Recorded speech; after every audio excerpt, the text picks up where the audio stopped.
ඇත්ත ආදරේ කියන්නේ මොකක්ද?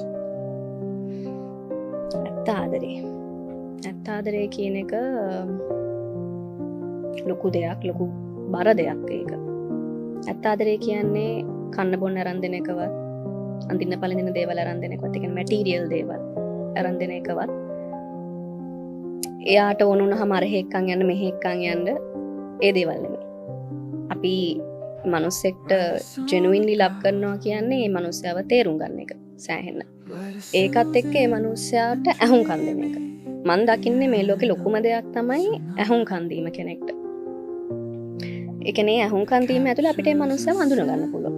එයා හිතන පදන විදිහ, එයා කතා කරන විදිහ, කැමති අකමැති හැමදේම. අපිත් එක්ක ඉන්න මිනිසුන්ට එක කියනවනේ. එතකොට ඇත්ත ආදරය කියලා ගත්තොත් ලොකුවටම අපි තියාගන්න ඕනේ මේ මනුස්සයාව තේරුම් ගන්න එක. ඔයාට එයාව තේරුම් ගන්න බැයි නම්, මට මගේ කෙනාව තේරුම් ගන්න බැයි නම් මම හිත හදාගන්න නෑ. මට මෙයාව තේරුම් ගන්න අමාරුයි. මම එහෙනම් අයින් වෙන්න ඕනේ කියන එක.